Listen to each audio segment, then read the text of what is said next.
باہر آ جائیں گے؟ دیکھیے انسان کوشش کر سکتا ہے، مدد اللہ تعالیٰ کرتا ہے، انسان کوشش کرتا ہے، ہمیشہ پرامن احتجاج کرتے ہیں، پرامن اپنی آواز اٹھاتے ہیں، چاہے آئین اور قانون کی پاسداری کے لیے بے گناہ لوگوں کے لیے ہو۔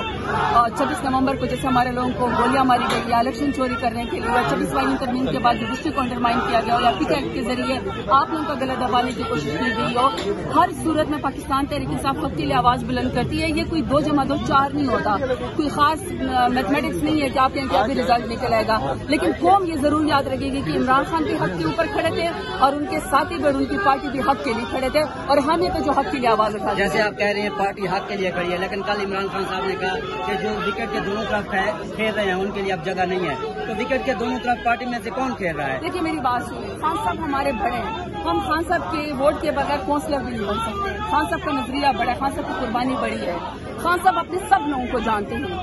اس لیے جب خان صاحب باہر آئیں گے وہ سب کا فیصلہ خود کریں گے، لیکن اس سے پہلے ہمارا فرض ہے حق کے لیے کھڑے ہونا۔ میں تو بابر کا خان صاحب جب باہر آئیں گے نا، ہم جیسے لوگوں کے لیے وہ ڈھال ہوں گے، کیونکہ ہمارا تو کوئی سیاست میں والی وارث نہیں نظریے کے علاوہ، خان کے علاوہ، تو خان ہی ہمیں بچا سکتے ہیں، خان ہی آئے گا، ہم تو باقی کوشش ہی کر سکتے ہیں، سوالوں کے جواب بھی دے سکتے ہیں، میڈم کوشش کر سکتے ہیں۔ خان صاحب نے کہا ہے کہ تمام لیڈرشپ اپنے اپنے صوبوں میں احتجاج کرے گی، میڈم زرتاج گل کا تعلق پنجاب سے ہے، کیا میڈم زرتاج گل لاہور میں جا کے احتجاج کرے گی؟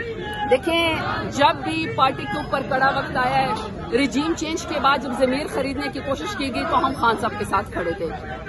جب 9 مئی کا واقعہ ہوا، جب لوگ چھوڑ کے بھاگ گئے مشکل وقت میں، ہم خان صاحب کے ساتھ کھڑے تھے۔ جب 26 آئینی ترمیم میں لوگوں کے ماں بہنیں بیٹیوں کا اغوا کیا گیا، تب بھی ہم خان صاحب کے ساتھ کھڑے تھے۔ آج بھی جب بھی خان صاحب حکم کریں گے اپنے علاقوں سے ووٹ لیں، وہاں حق کی آواز لڑیں گے، باقی 58-60 FIR ہے وہ تو ویسے ہی بھگتتے رہتے تھے اور بھگت لیں گے، کوئی بات نہیں۔ میڈم تختے پنجاب پہ جس کا راج ہے مریم نواز کا، تو جس طرح ظلم کیا جا رہا ہے پنجاب میں پاکستان تحریک انصاف کے لیڈرشپ پہ، ورکر پہ، تو کیا لگتا ہے کہ پاکستان تحریک انصاف کی موجودہ قیادت پنجاب میں نکلنے میں کامیاب ہو جائے گی؟ دیکھیں ایک ٹک ٹاک وزیر اعلیٰ ہے جو میئر شرافت علی سے ہار چکی ہے، اس کا تو بیان ہی ہے جھوٹے صفاق مجرم کی طرح وہ بہیو کرتی ہے، غنڈہ گردوں کی طرح۔ آپ مجھے خود بتا دیں کہ وہ خود کہہ رہی ہے کہ یہ جو 9 مئی والے ہیں انہوں نے زیادہ نقصان کیا ہے، یعنی وہ ہمارے بارے میں بات کر رہی ہیں، اور وہ کہہ رہی ہے کہ جو مودی نے 51 لوگ ہمارے ملک کے اندر شب خون مار کر رات کے اندھیرے میں حملہ کر کے شہید کیے ہیں کلگام واقعے کے بعد، وہ کہہ رہی ہے کہ مودی نے ٹھیک کیا ہے، تو 51 شہداء کی وہ توہین نہیں ہے۔ تو جو عورت نریندر مودی کو اپنے انکل کو کلین چٹ دے دے اور پاکستان تحریک انصاف کو مرید الزام ٹھہرا لے، تو میں اس کی مینٹلٹی کو صرف افسوس ہی کر سکتی ہوں۔ ہے فستایت پنجاب اس وقت یرغمال ہے، ویسے تو جو ٹک ٹاکر وزیر اعلیٰ اس نے پورے پنجاب کو ایک جیل ہی بنا دیا ہے۔